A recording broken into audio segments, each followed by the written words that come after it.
Hello and welcome to What a Day. Today is the 19th of August, and for those of you who are joining in for the first time, you may check out the video in the description box or the first video in the playlist, which is an introductory one, which explains the entire ecosystem of my current affairs to you. It consists of what a day, what a week, and what a month. It gives you a fair idea as to what exactly is it that I'm trying to do. Now, today, the universe has been far kinder to us than it was yesterday, where there are even fewer articles which are important both in the Hindu and the Indian Express. In fact, in the Indian Express, there is actually just one article which is of genuine relevance. The rest are either contextual or enabling in nature. As far as the common articles are concerned, and that is the interesting part about today, there are quite a few articles which are common to the Indian Express and the Hindu, and all of those articles which are common are not particularly relevant as far as the civil services exam is concerned.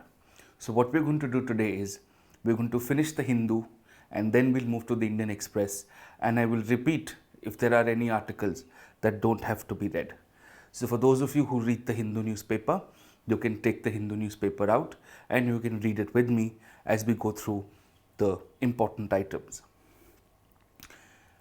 A copy of the checklist, this is a part of your live current affairs tracker.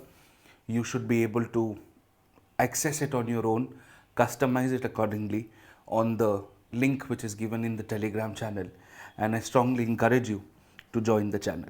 Now, you will have the Hindu, the 19th of August Delhi edition in front of you. If you have any other edition, the news more or less remains the same. The glaring headline on the front page of the Hindu reads, "The Supreme Court orders status quo on move to put panel in charge of the Indian Olympic Association." Now, this is in continuation to a series of events that have been happening. There are actually two events. One is that FIFA has banned India because of a committee that has been appointed to oversee the All India Football Federation, and the composition of that committee is problematic in the eyes of FIFA, and therefore FIFA has banned India.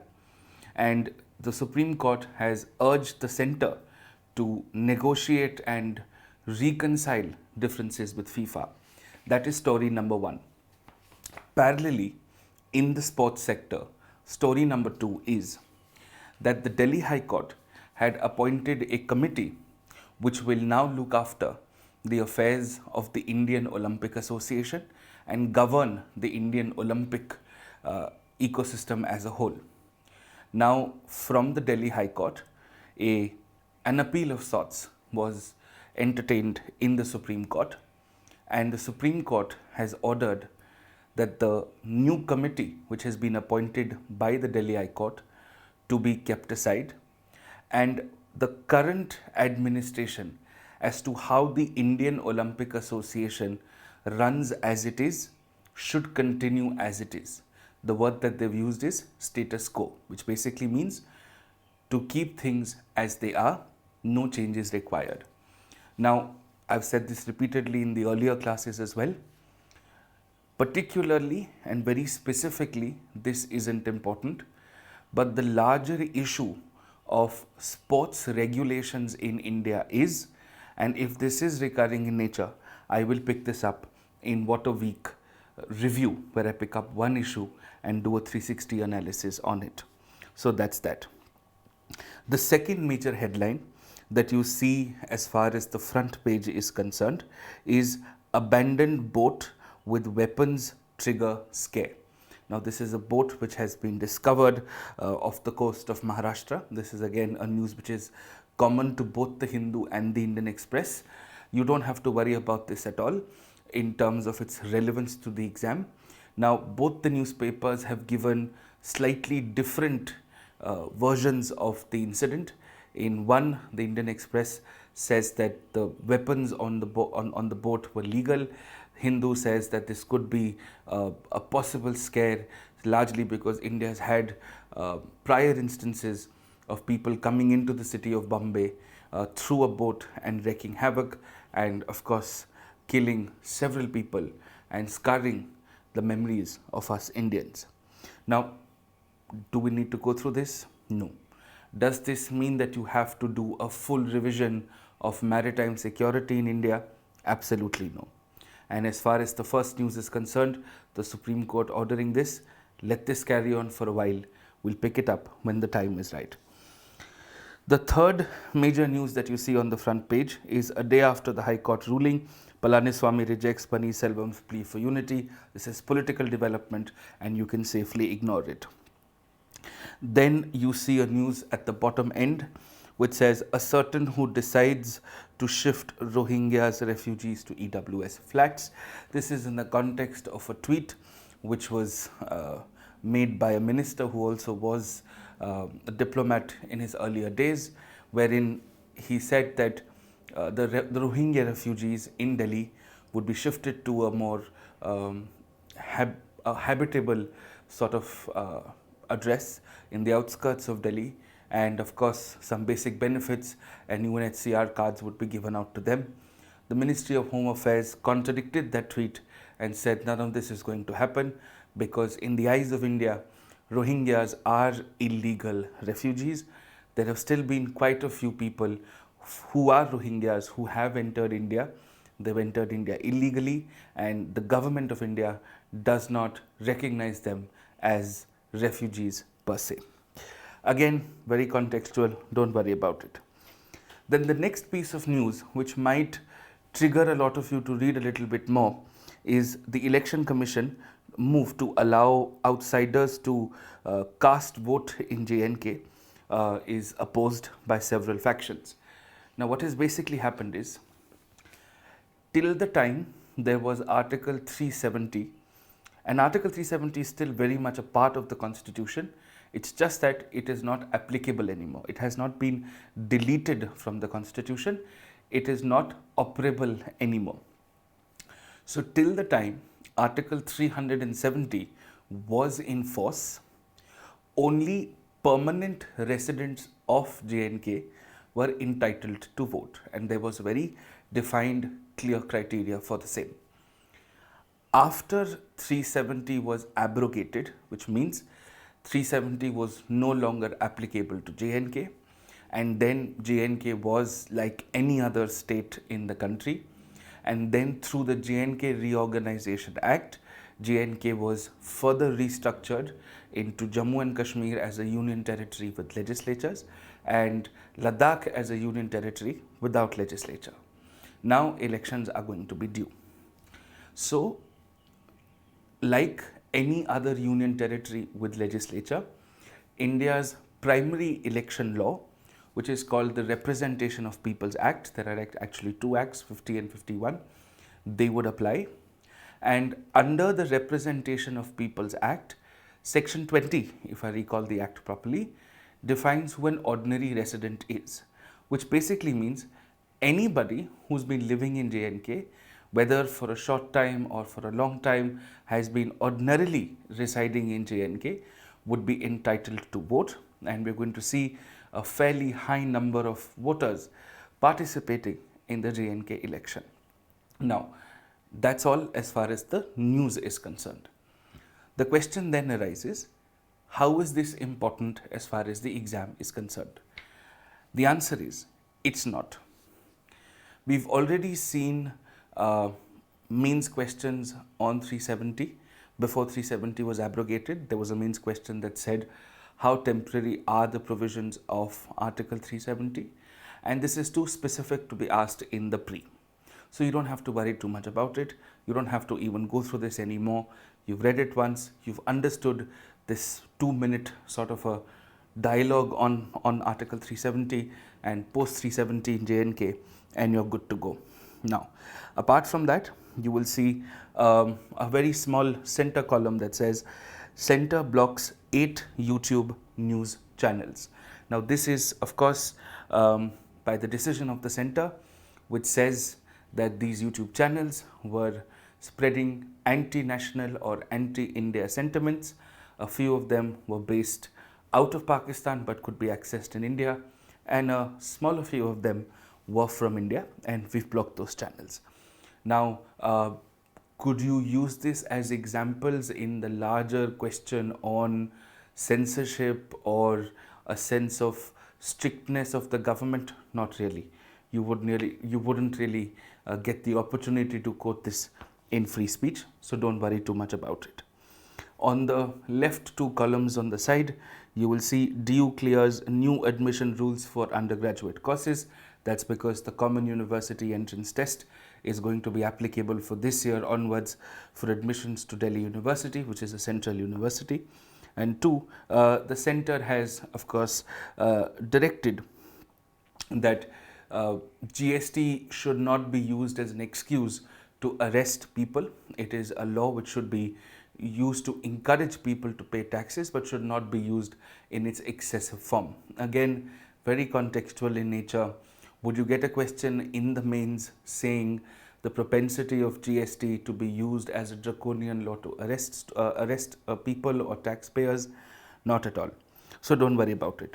Which therefore tells you that technically anything on page number 1 in the Hindu is actually irrelevant. This particular news item, which tells you that the Supreme Court has put a status quo, is a development on a work in progress. And this specific development is not really important. The context of this is sports regulation, which is of course far more important, which should be done in an analytical manner. So that is that from page number 1. We don't have to worry anything else about it. Now, from here we move to page number 2. Page number 2 can be completely ignored. It's an advertisement. Page number 3 also, if you see, these are local developments. Something that might catch your attention is an article which says woman withdraws petition to stop a friend's euthanasia bid. Now, this is essentially a woman had filed a petition in the Delhi High Court because a friend of hers had decided to move to a European country where euthanasia was legal, and to essentially willfully end her life because she was diagnosed with a fairly difficult and a clinical disease. Now, this in context will make you wonder what euthanasia is. In case you have, if you already have an idea, don't worry about it. Don't go into anything deeper. But if you don't, I've already written a consolidated one-pager on euthanasia. All you have to do is go to my website called atishmathur.com, click on polity, search euthanasia. You will find a full one-pager explaining to you what is euthanasia, the forms of it, the national laws on it, the international position on it, the arguments for and against, and some important judgments governing euthanasia as a whole. So if that's something you're interested in, you should read it. Euthanasia is in fact a very important topic under Article 21, where death penalty and euthanasia becomes fundamental issues pertaining to right to life. Now, apart from that, there's nothing else that really is particularly important from page number 3. You could move to finishing this up and move to page number 4. Now, on page number 4, you will see a full article about how people are dying because of Chinese manja snips, which are essentially used to fly kites, but because they are made of plastic with very sharp glass or metal pieces, people tend to get very severely injured or hurt. Now, this could be used in an ethics question where you have the right to celebrate a festival, but if that is deadly or causes a significant harm to you or people around you, what do you do about it? At the same time, it also has an impact on livelihoods. It also has an impact on local artisans and craftsmanship. But apart from that, I don't see anything particularly important beyond this extraordinarily long feature. Don't worry about it at all. Then on page number 5, it's the metro page. You could just close your eyes and move on. Nothing here is ever really that important as far as the exam is concerned. Then you would move to page number 6. On page number 6, which is essentially the states column, you will see most news pertaining to things which are political in nature. So why parties are going all out to woo Lingayats ahead of the 2023 polls, Chhattisgarh government to open English medium colleges, and 15 given death for killing a jail inmate are local developments. You don't have to worry too much about it, and don't even read these articles at all. There's nothing that's going to be lost on your end. Page number 7 is again an advertisement, and then you could move to page number 8. On page number 8, you will see a lot of news items, but none of them are actually important as far as the exam is concerned. They contain developments pertaining to states.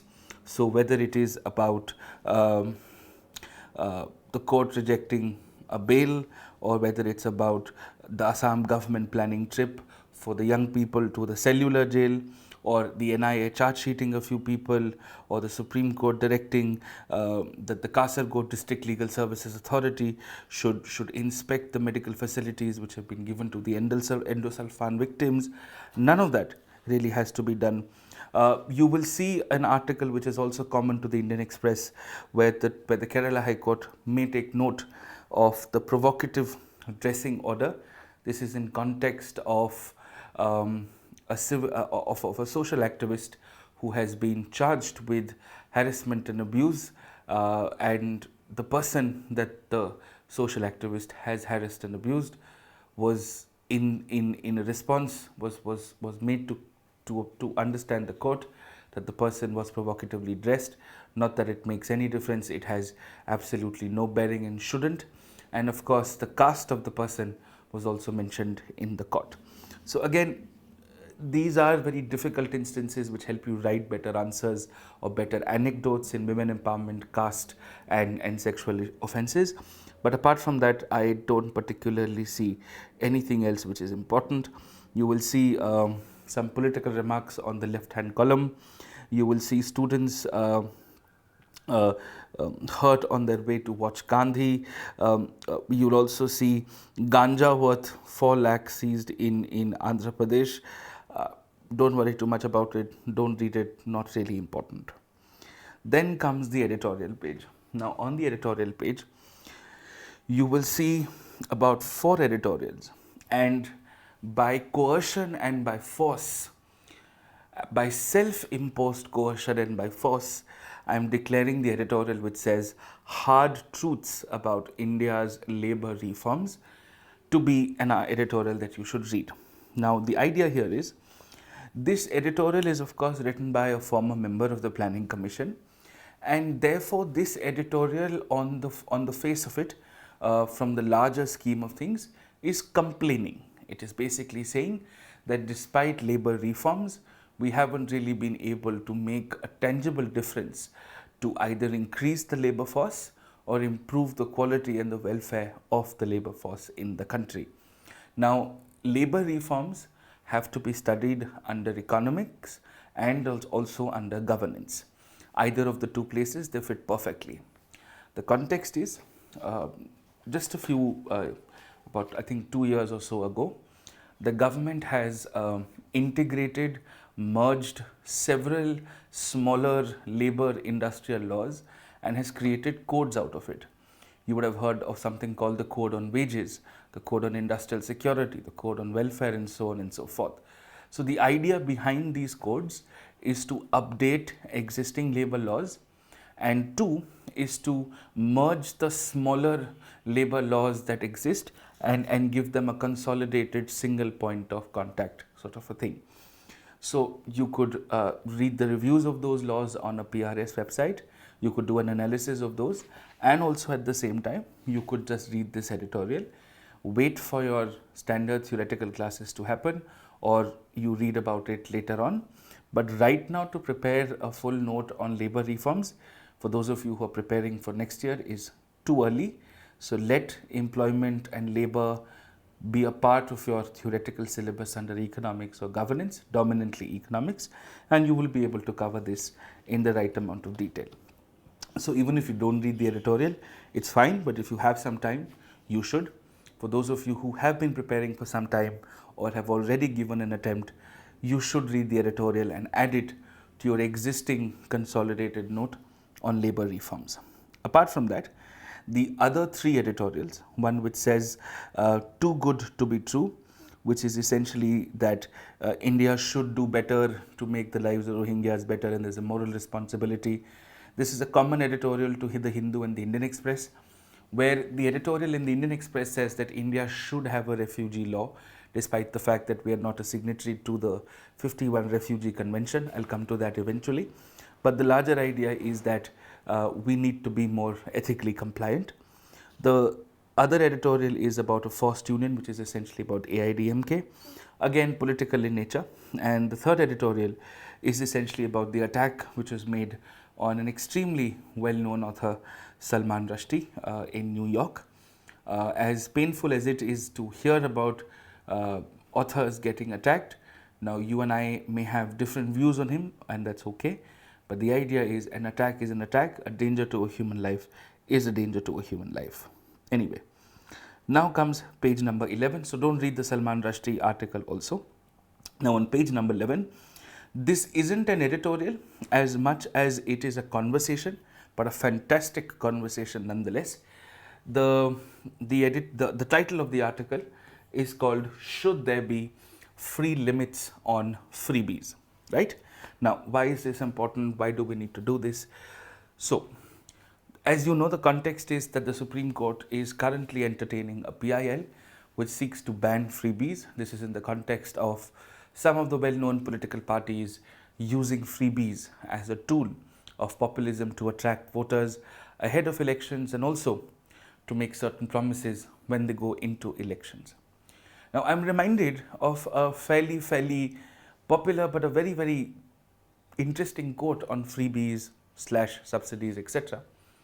That a freebie or a subsidy is a politician's dream but an economist's nightmare. And this article on page number 11 explains exactly that to you. So there are two people who are talking to each other. One is being cynical about freebies and saying that, well, it is social expenditure, you're not going to get the money back, it's not really making a tangible difference. While the other person is saying eventually through freebies in the long term, you will see an increase in productivity and employment, so to speak. So therefore it becomes an interesting read. So when do you study freebies or the models? You study this in governance, your very first syllabus in GS paper 2 governance. In the governance section, the first line is developmental models. So the freebie model, the PDS model, the direct benefit transfer model, these are essentially models of governance that we teach in our courses, or otherwise if you're reading it on your own, you'll find this in your standard textbooks. Over and above this, you may also find this to be taught in some of the well-known economy courses as well. So doesn't matter where you pick it up from, when you read or when you study the evolution of freebies and compare it internationally as well, that is when this article will make a lot more sense to you. Either ways, you should keep this article separately, bookmark it, read it in any way, because it's not that difficult. It's not something that you will not understand anyway. So do definitely read it. So it's an important article. Now, once we are done with this, the other article on page number 11, which is on the dilemma of a witness and all of that, is not important. Don't worry about it. Then we come to page number 12.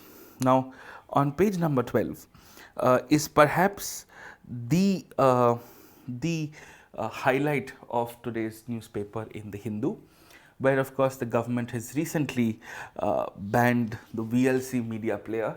I don't know if your generation still uses it, but I remember in my younger days, VLC media player was a very important tool of various kinds of entertainment.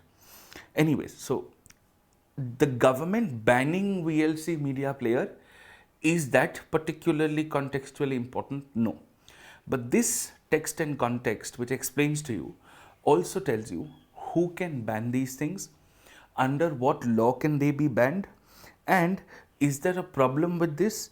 Is there a problem in the process of it? And of course, how can the process become better? So, where do you get to use this? Where and in what sort of context does this become important? In a larger question on censorship, which is an outcome of Article 19, and Article 19 is the most popular fundamental right which is asked in GS paper 2.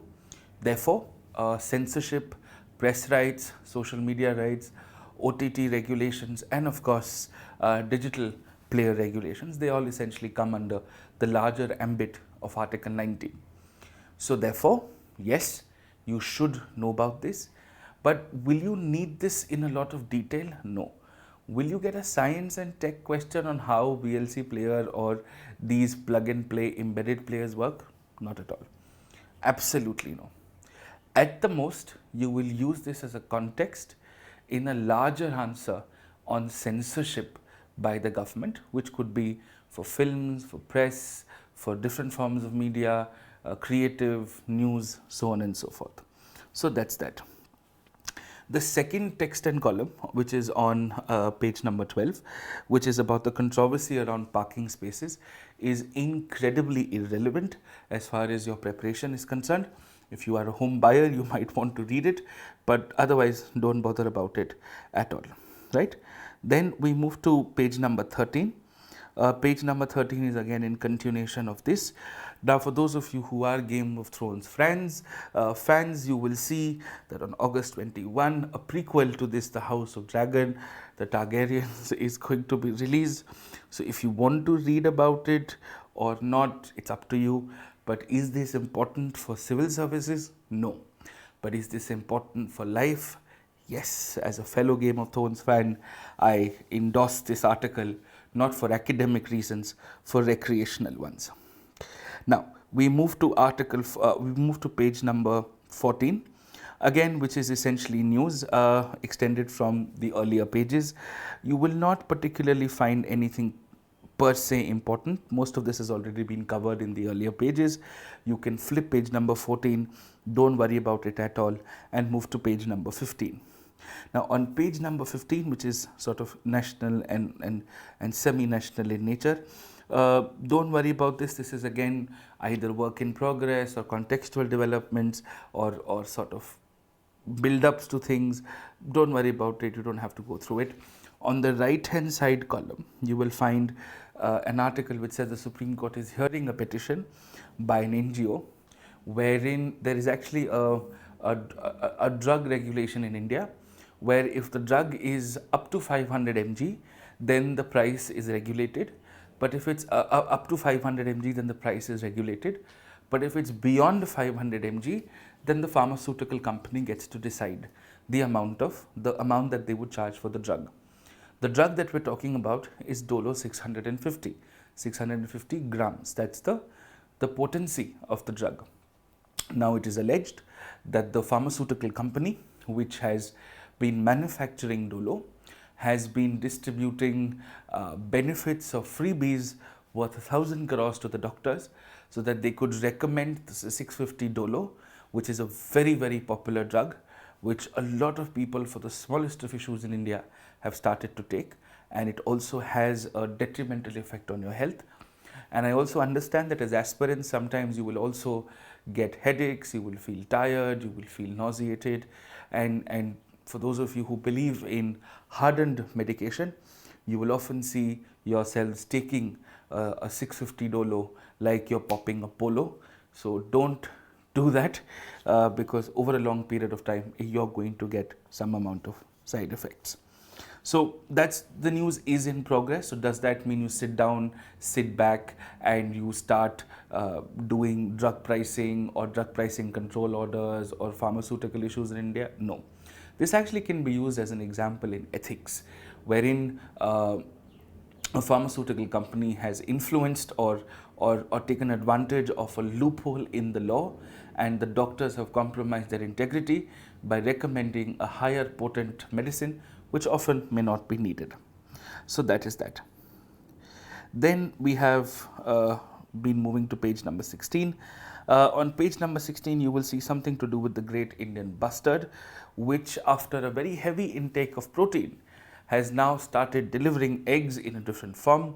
I will put this in the What a Month magazine. So will every other institute, because the great Indian bustard has been mentioned, its endangered status, its primary space of presence and all of those things. So don't worry about it. We don't need to get into any more details. Apart from that, there's nothing else even on the column side on page number 16 which is important. We will now move to page number 17, which is foreign affairs, and there's something very interesting about foreign affairs. So the two pieces of information which are important are, first, the BRI projects are slow but lending rises. Now this is in the context of China being a little slower in their investments on the Belt and Road Initiative. This article per se just explains what the Chinese policy is or how they're going about it. Wait for it to sort of unfurl and then we'll see its impact. Then right below that, you will see that there's another article which says China tests air defense system near the India border, the Karakoram range. Now this is what I'd like to call the opening news. Now you don't need to get into Karakoram range and where exactly and sit down with 3D maps and figure out where the bombing happened or where the missiles were fired or what kind of missiles were they and do we have the missile power to fight back. All of that is really not to be done. However, if this is a serious enough issue, you will see a response from the Indian side in a few days. You will see the newspapers also talking about it endlessly. So if it is important, they will pick it up and the context will be repeated over and over again. So don't get too excited or don't get too worried or don't get ready in an attack mode just because this has been spoken of. The rest of the items on page number 17 are not important, though it is very worrying to see the state of affairs in the United Kingdom, where of course the workers of the London Tube have also gone on strike. Beyond that is the business section. Now this has to be dealt with a little bit of care. So as you would see on page number 18, which is the business section, you will see elevated inflation needs an apt policy reply. You will see something similar on the front page of the Indian Express today. So the basic context here is that the RBI, after the monetary policy framework, which was agreed to between the government and the then RBI Governor Raghuram Rajan, basically puts the mandate that the RBI must control inflation between 2% to 6%. As long as inflation between 2% to 6% is great, anything over and above is a cause of worry. And if RBI has not been able to contain it, which it hasn't been, and RBI has not been able to contain it, we are way past 6% and it's been happening for the last 3 quarters or so. And therefore, the RBI has to give a justification or a response to the government saying, why have they not been able to control inflation? Now, for those of you for whom this may sound Greek, don't worry. These are very standard theoretical topics. So when you study monetary policy and RBI, you will study the functions of the RBI, you will study something called the Monetary Policy Committee, you will study something called the Monetary Policy Framework, you will study what is inflation, you will understand what is CPI inflation, WPI inflation, retail inflation, wholesale inflation, cost push, demand pull, so on and so forth. All of these are very, very standard topics that are covered irrespective of where you read it or who you read it from. So don't worry too much about it. Then on the right hand side, you will see a heading that says Big Bang privatization of banks can be harmful. Now this is not the RBI making an open-ended statement. What basically has happened here is the RBI releases a bulletin every periodically. It is like RBI's current affairs compilation, but it is about current affairs that the RBI generates, right? So the RBI basically says that do not privatize banks in a hasteful or in a fast manner without thinking too much into it. It could be counterproductive in the longer run. So privatization of banks, is it good or bad as an idea? Again, an issue of monetary policy and fiscal policy to a large extent. standard theory in your economics syllabus, they should be able to cover it accordingly. Apart from that, the RBI is planning to implement tools of machine learning and artificial intelligence to better monitor the state of the Indian economy, which is something that you can use as how the RBI is adopting tech and how machine learning has its application to India's banking regulator. Apart from that, the IRCTC has just started out accepting consultants or tenders on the fact that the IRCTC, which is essentially an arm of the railways through which you book tickets and a lot of other things, sits on a stockpile of data. It is one of the most heavily transacted websites in the country, and we all know how difficult is it to book a ticket, despite the fact that the IRCTC has done tremendous efforts in improving their web and tech interfaces.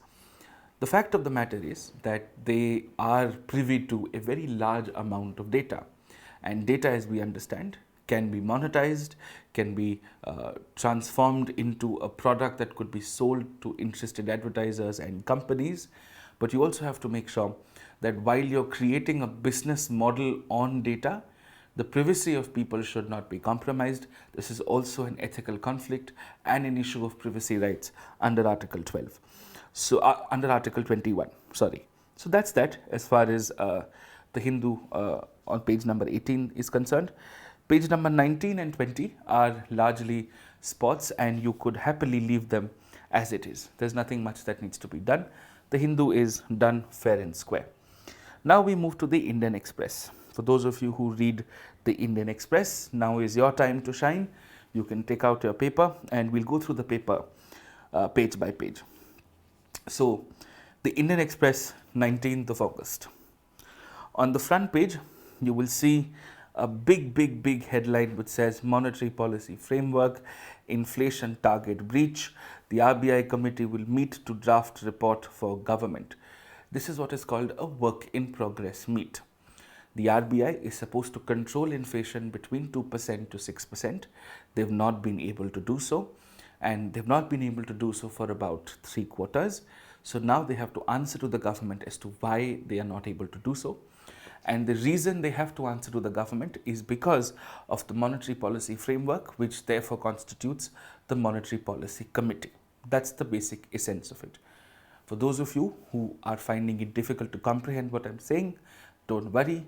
This is very theoretical, very basic, and this is again very periodic in nature. So don't bother.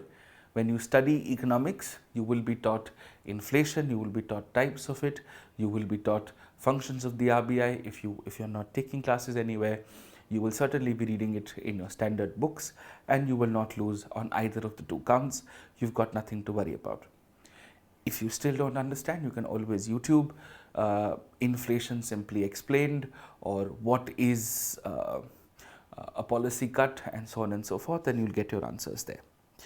Apart from that, you will see on the front page the Bilkis case, which has been quoted severally in the Indian Express today, wherein of course the discussions here are that the judge who had originally convicted them had done so on a certain amount of facts, but then in the latter pages the Indian Express informs us that the review committee or the remission panel, which was set up under the leadership of the DM of the district, which constituted several political and administrative members, unanimously decided that all the 11 people who were convicted of gang raping Bilkis should be let go.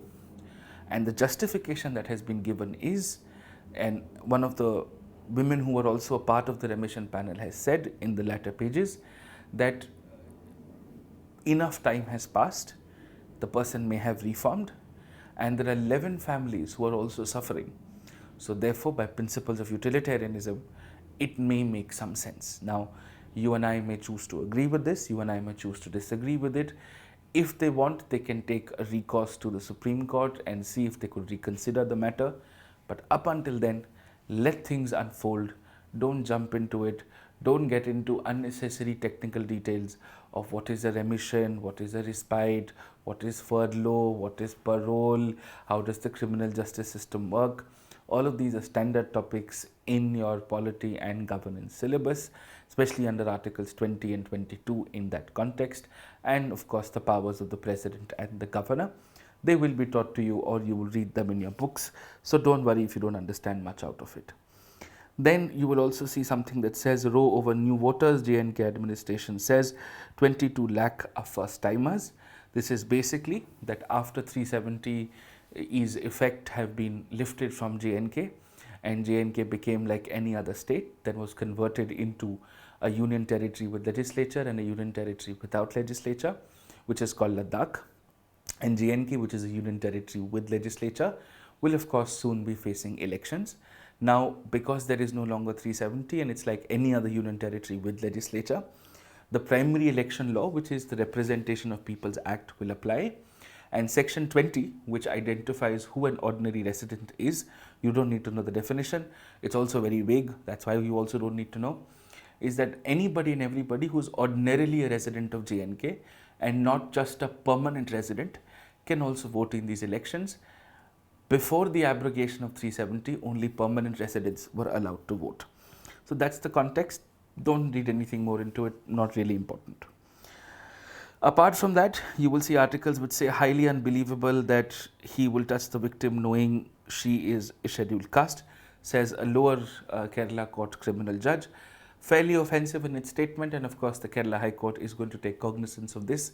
This is in the context of a social activist who has been alleged to have harassed or abused a woman who belongs to a lower caste.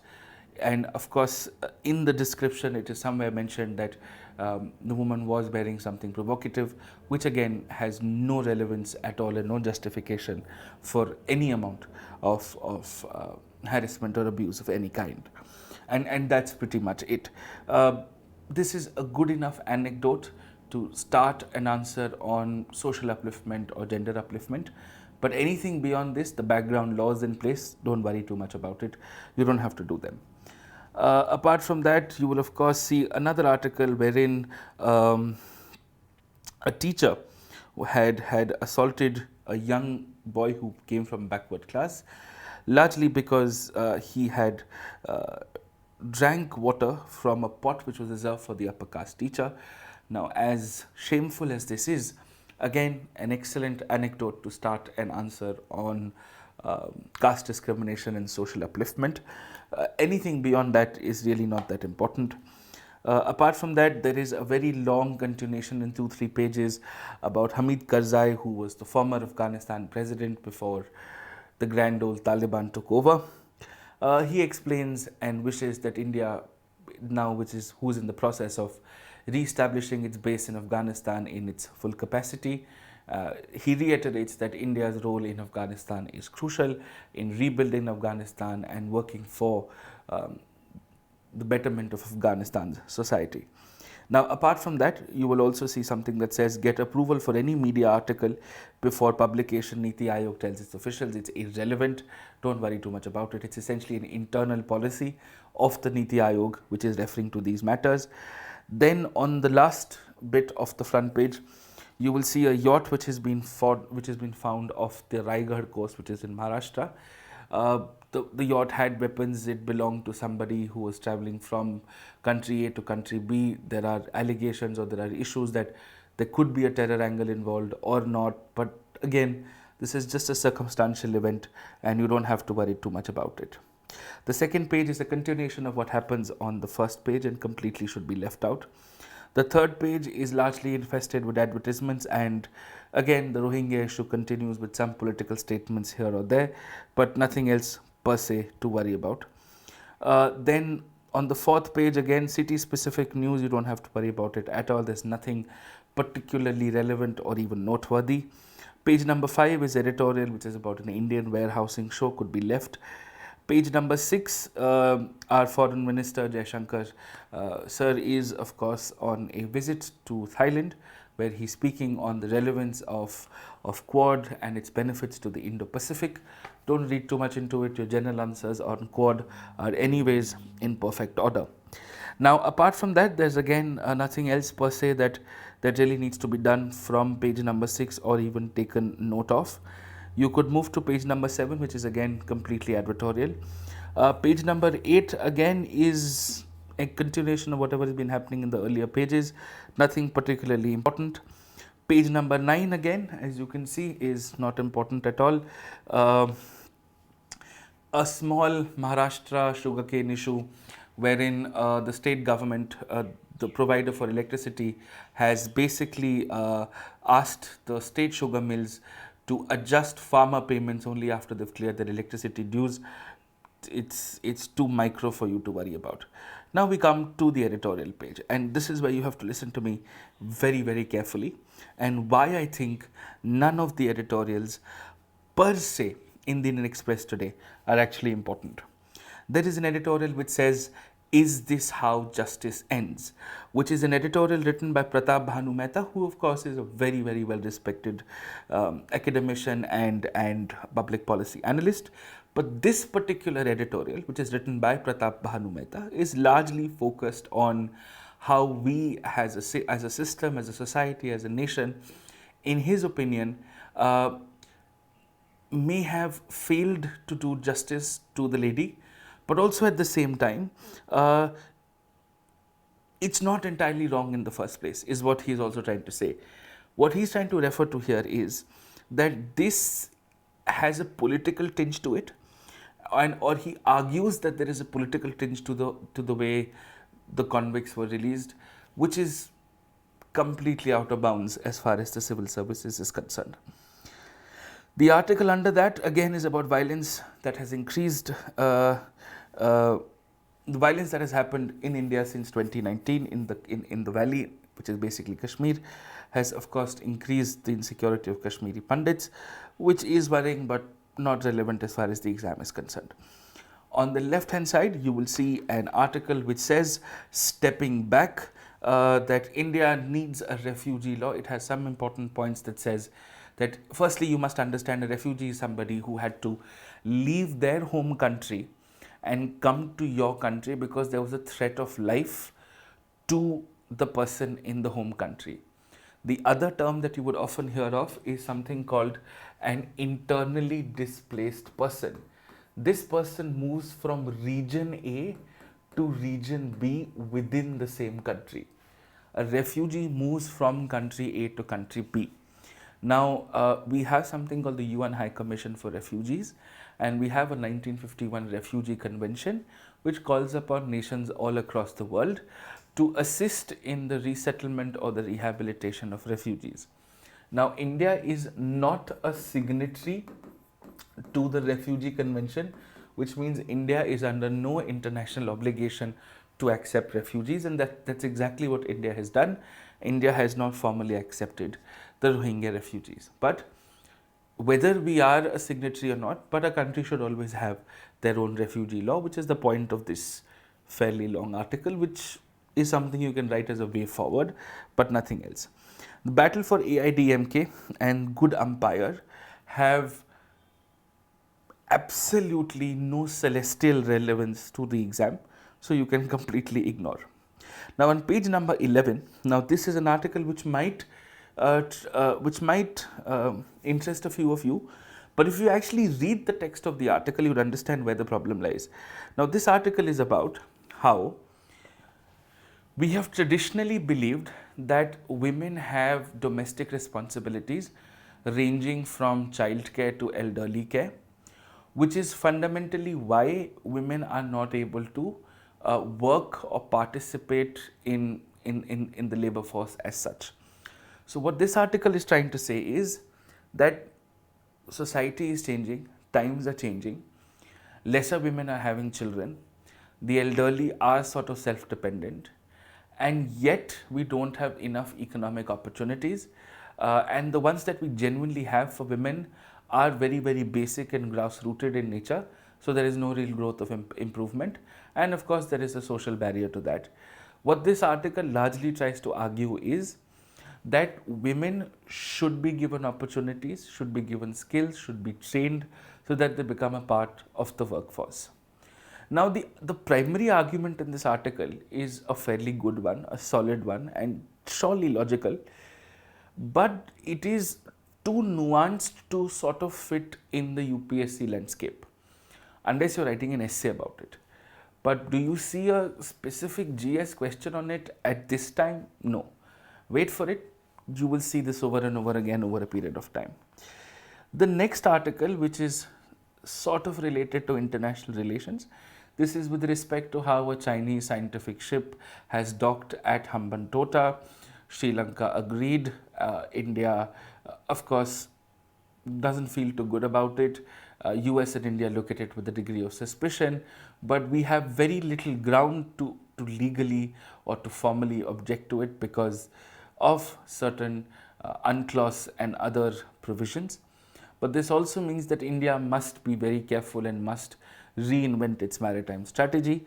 What should the maritime strategy be is not given in the editorial, it's just that we should have one. So even if you don't read it, it's not a problem. The last article on page number 11 is about how India-Gulf relations have improved and how the Aligarh Muslim University has done a good job in promoting it. Great, good, but not really important. 12 is the classified section, unless some of you are interested in that. Page number 13 again could be summarily ignored because it also has issues of YouTube channels being blocked, which is a larger issue of censorship.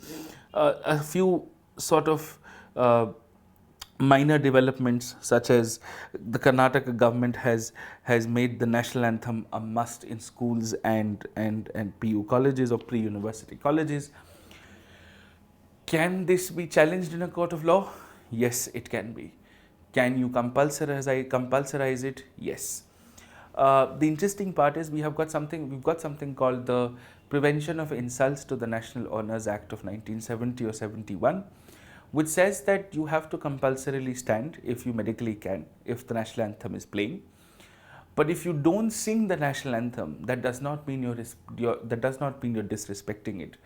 There's a fairly popular case called Emmanuel, the Bijoy Emmanuel case, wherein two students in Kerala who were standing while the national anthem was being played, but did not sing it.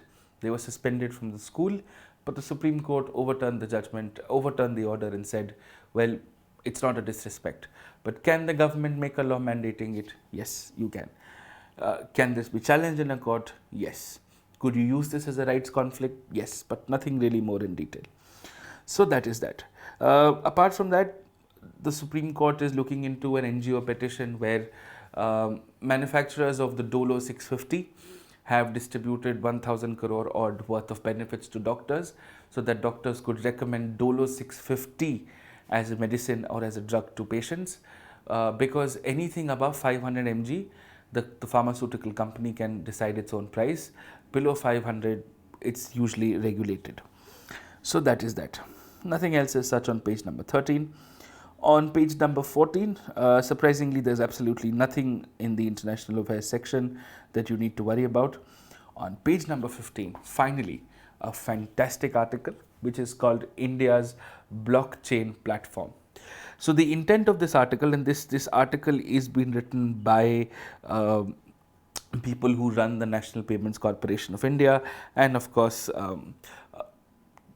key senior management of the NPCI.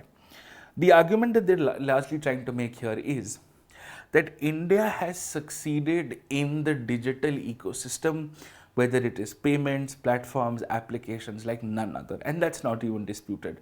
For example, the Indian fintech game is one of the finest in the world. There are no two doubts about it.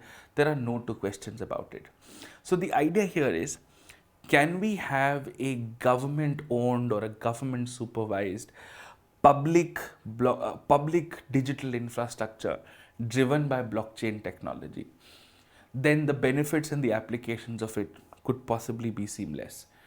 For those of you who don't know what blockchain is, what cryptocurrency is, how is it different from AI or machine learning, or how is cryptocurrency different from blockchain, in the shortlist that you will find on the Telegram channel, I have enclosed 3 extraordinary YouTube videos which in a very, very layman language explain to you what on earth is blockchain technology. So read it, read the editorial here, read the editorial here. In case you don't know what Web 3.0 is, compare it to Web 2.0. Google it, it's not difficult. Web 3.0 largely contains non-fungible tokens and digital assets and so on and so forth. Everything else on page number 15, 16, etc. could be overlooked. Page number 17, nothing particularly important. The major economics news was on the front page. So that covers page number 17 also. And page number 18 is the calendar, 19 and the rest are sports. So that's that for the Indian Express today. Not much to cover, should be able to give you some amount of closure. Thank you, have a great day.